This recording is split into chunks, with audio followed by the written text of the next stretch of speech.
Back in the day, before digital photography, we had school photos that were very high stakes. Like, there was no running to the screen to see if it looked okay to take a retake. Like, that was it. And you were in line, the photo was taken, and you went, and the next person came. And, you know, like, my family, like, we weren't very, like, we didn't have a lot of money, and so this was the photo. This was the photo for the year that got sent to every family member. And this was the snapshot that was supposed to represent my life for a year. Okay? There's no Facebook or Twitter to be like, oh, here's Shelley today. Here's Shelley today. Or getting niece and nephew photos and be like, oh, look, oh, cute outfit. No. One photo a year. So this would work out really great if you had a good photo.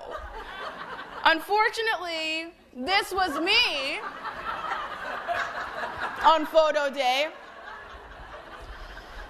And I'm going to walk you through this, and I can't believe I'm going to show you my school photos.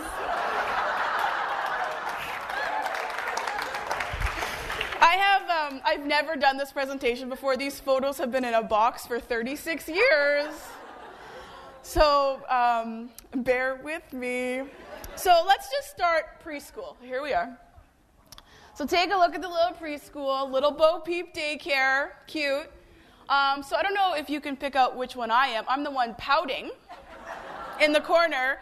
And I remember this because I wanted to hold the sign. And I was so mad. And so this photo gets sent to my grandparents, and we get comments like, oh, Shelley, you know, she's the angry one.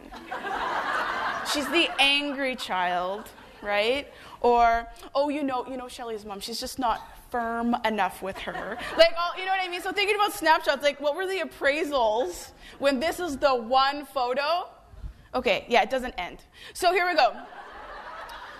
I remember this moment, too. So in kindergarten, I'll never forget this moment. I wake up in the morning, and I was a flower girl, and my mom made my dress for me, and I loved it, and it was my aunt's wedding, and I was like, I'm going to wear this dress for my school photos. And so my mom realized at an early age that I was a strong-willed child, and to choose her battles. And so even though I was a flower girl when I was 3, and she safety pinned up my dress and sent me on my way. And I'm standing in this dress that's way too small for me. And my teacher says, okay, boys and girls, line up for school photos. And I'll never forget it. And we stood up in the line, and she goes, okay, boys and girls, don't show your teeth. She was kidding. And I remember sitting there thinking, why would you not want to show your teeth in a photo? And so I'm like, I remember sitting there being so confused that every other child understood sarcasm at 5, but I didn't. So there I am. So then we continue. So here's grade 2. Grade 2, cute, right? I mean, there's a few flyaways, but no problem. The problem wasn't this year. The problem was the next year when I forgot that I wore the same outfit.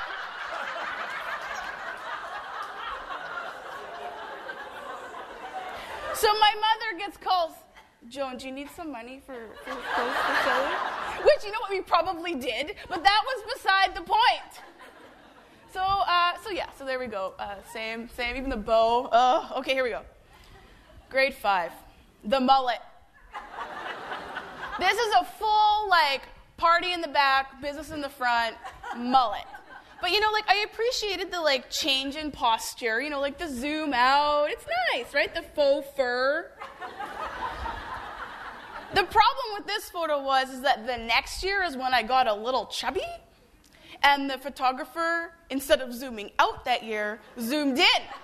So I went from actually looking like a pinhead to a marshmallow in 1 year. So the comments on this one was, Joan's my mom. Joan, I think that Shelley needs to lay off the carbs. And so this is my year. My nickname in school was Boom Baba. And so this is when the traditional bullying started to happen for me. And there was, I used to walk down the hallway and my classmates would go Boom Baba with every one of my steps. It was pretty horrible. It was pretty horrible. But not online forever. Yay. So, grade 7, so there I am, grade 7, experimenting with the box perm. And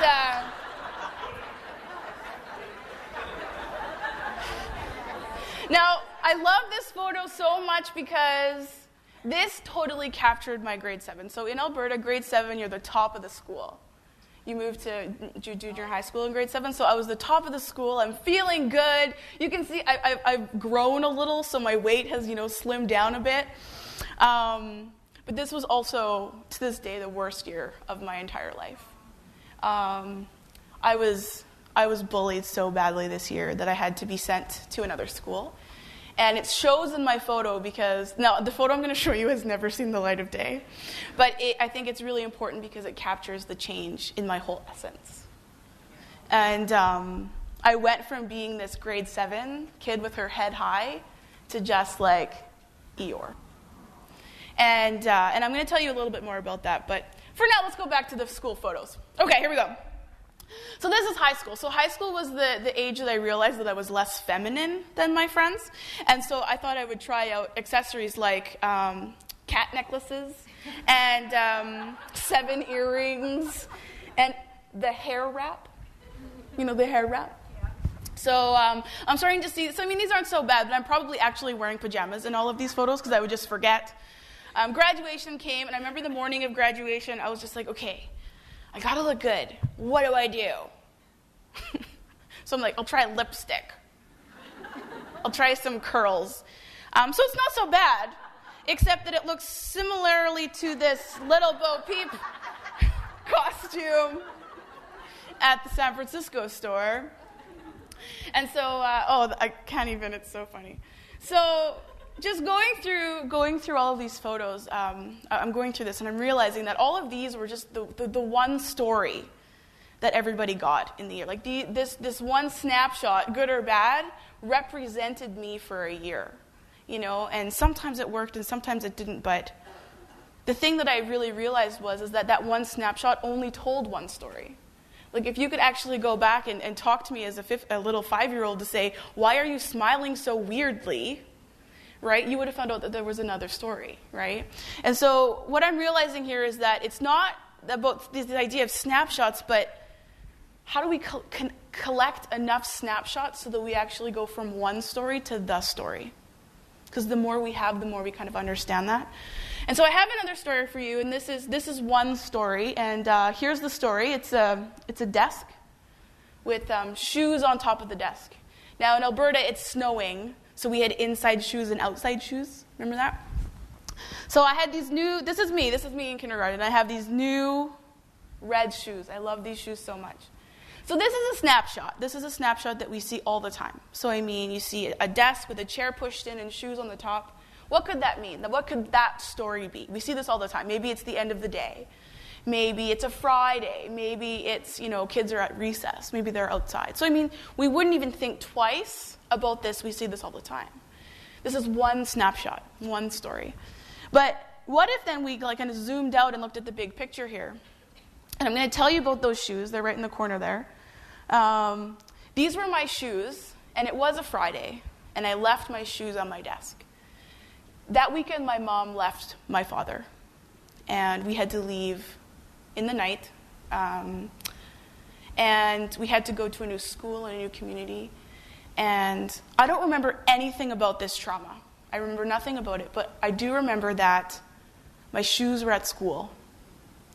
And I was devastated because I wasn't going back to that school. And I was like, but my shoes, strong-willed child, temper tantrums, my mom's trying to save us, and I'm crying about shoes, right? But to my 5-year-old self, this was the end of the world, right? That was another story. A third story is that my kindergarten teacher from my school taught me morning kindergarten at this school, but taught afternoon kindergarten at my next school. So when I showed up on Monday, my shoes were on my desk. And I'll never forget, like, walking in and being like, my shoes! I cannot even tell. I remember nothing about that weekend, but I will never forget my shoes. Now, my teacher probably didn't even think twice about it. She's just like, oh, I'll just bring Shelley her shoes, right? But how much more do you understand the story now that you have more than one snapshot, right? And so it's like looking at this idea of perspective and being able to understand one situation from as many views as possible helps us understand what that big picture is. Here's another snapshot. Imagine this. You have two kids, kid A, kid B. Kid A throws a basketball at kid B's head. Kid B beats up kid A. Kid B gets expelled. Kid B is being sent to your classroom on Monday. And you're like, where's my EA? Right? Think about this. You have this kid who's got expelled for fighting and is now registered in your class. We forget about things like this all the time. So this is my grade 7 year. This is the year that I was bullied. And this year I stopped going to school because of my bully. It helped there was a church across the street that fed me grilled cheese sandwiches. That was nice. I hid in the church. I stopped going to school. I failed all my classes. Finally, my mom gets called in because I beat up my bully. And that was the fight in the gym. And I remember I beat her up. I snapped. And I ran out of the gym. And I never, to this day, have gone back to that school. And finally, my mom gets a call and says, I don't know if we can meet Shelley's needs in this setting. I think that another setting would be more appropriate for her. So I was sent to an alternate school, and which actually was probably the best thing that could have ever happened to me, because there was 3 people in that building who saved me from falling through that crack. Remember how we talk about the crack? And one was my grade 8 teacher, Shannon Smith, who kind of caught my heart. And I had a teacher, Stephen Leopard, who caught my brain. And then a third teacher, who some of you may know, Leighton Schnellert, who caught my life. He taught me at this alternate school in Edmonton. And so it was a huge turning point for me. And I talk to these people still to this day, and I remember asking my grade 8 teacher, I'm like, Mrs. Smith, why did you care? Like, why did you catch me, of all the kids? And she says, Shelley, I remember meeting you for the first time, and I remember thinking of all the things you had and not thinking about all the things you didn't. And I was just like, holy moly. And she's like, and I also didn't read your file. Thank you. Good to know. But that whole idea of how many times we read files before kids, right? And so, just really understanding now, zooming out, and being like, what is the big picture from this one snapshot, and how much more can we understand these stories? And so, again, what's the one story that we're appraising? And how can we zoom out and see as many stories that we can so that we understand what is the story? Now, we've seen this all the time, right? I am as guilty as ever to see a kid crying and be like, why did you bring him to the store? We've all done it. Been like, control your kid. Forgetting that we have been this parent, and we have been, I know that I've been this child. And so, we find ourselves reacting to snapshots all the time. You can just go look at any article on any website and read the comment section, and it is just pages and pages and pages of people reacting and judging and appraising one snapshot.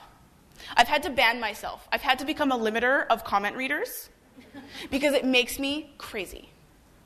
And so when we're talking about technology, we're really at this crossroads right now, because what technology is allowing us to do is it's allowing us to see all of the snapshots. There's almost too many now to even make sense of them. And so when we're using this as a tool, then it's really being able to take a step back and being like, okay, what's in front of me? And I need to stop reacting. I need to stop reacting, and I need to start connecting by looking, by listening, and by asking the questions, because it's not about reacting, it's about finding out what the story is.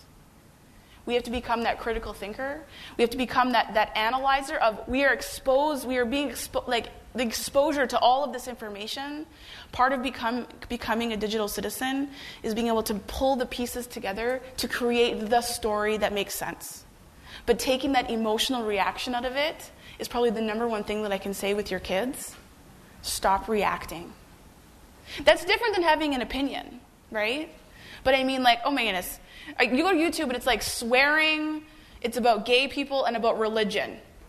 No matter what the topic of the article is, it comes to those three things. The hard part about this, though, is that in order to do this, sometimes we have to be open to hearing perspectives that are not our own and not ones that we necessarily agree with. We have to be open to hearing them. It doesn't mean we have to agree, but we have to be able to know that we're starting to connect in ways that we're not used to. This is new for us. 1979.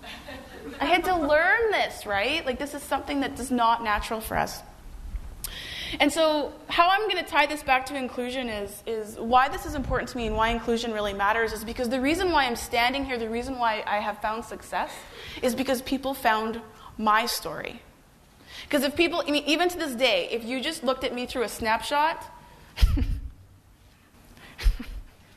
people look at me through a snapshot and I drive them crazy, right? I'm the kind of person that you have to look at me from multiple lenses and perspectives or you just don't understand how I am the way I am. My brother is a perfect example. I love you, David, but he does not understand the complexities because he's a snapshot kind of guy, you know? And so when we're thinking about inclusion, like just the value of what inclusion does is it gives us the diversity of the multiple lenses and the multiple stories and the multiple perspectives that helps us understand what is actually happening in front of us. Every time a new story is told, every time a new perspective is shared, we can understand a situation even better. The perfect example I have is the first time I went to Vietnam. Has anyone been to Vietnam? The War Memorial Museum. I'll never forget walking into that museum because it wasn't called the Vietnam War. It was called the American War. And never in a million years did I ever question that it wasn't called the Vietnam War. That's the only thing it's been called and referred to. I never even thought for a second that it would have another name until I understood that, hey, there's a whole nother story here that I haven't been exposed to. And how that helped me understand the situation, I'll never forget that moment to be like, whoa, there's another story. Here's my question to you is, how are you going to be this person now that's going to become the collector of the stories? Like, this is our job as educators and people in the community to be like, how are we being the collector, being the appraiser of not one, but of the stories of every one of our students, of their families, of the community, so that we can kind of build and construct a story together that makes sense, and whether it's with technology or not, but we're in a really powerful role to start creating those connections between students and ourselves. So this is the end.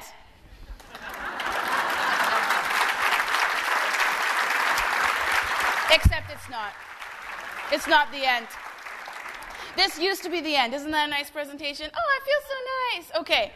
This used to be the end. And then something happened. I got a Facebook request. Guess who it was from? My bully. This just happened. It's just a couple months ago. And on Facebook, what used to happen was there's a friend request, and then it says, how do you know each other? Remember that? This is what I typed.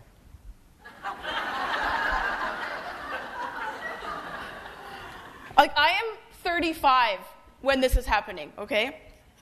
This is her response. What are you talking about? Was it really that bad? Guess what I said? Yes. And I I don't know, if you guys are picking up what I was failing to realize in my minute ago conversation about be open to multiple perspectives.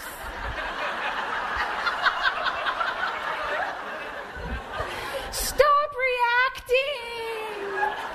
Collect the stories. Blah, blah, blah, blah, blah. No, you were horrible. You are a horrible person. And I'm sitting there pouting like I went right back to being 12. And we have not had contact. Like, this is 25 years later. Like, it was crazy. And so I'm, like, waiting in anticipation for her response. And guess what she said? What are you talking about? We didn't even go to school together. What? What do you mean we didn't go to school together? Yes, we did. I beat you up. I got kicked out of school. What are you talking about? We didn't go to junior high together. Like, what? Can you imagine my emoticon face? I was like, what are you talking about? And so I wrote this, 12,000 word monologue about how horrible she was to me and what a horrible person she was. And she wrote back this story that has caused me such total humility because she told me her story about this moment. So let's go back to this snapshot for a second, because now I'm going to tell you the story of the bully. And in her response to me, she said, Shelley, I'm hearing you, and I'm not doubting that this happened. As you talk, I'm starting to remember incidences, but I'm going to tell you what I do remember from junior high school. And she proceeded to tell me about her trauma and the struggles that she had been going through in junior high school, and how hard it was for her to get to school because she was also being bullied. And I remember reading this and I was like, oh, we kind of sound the same.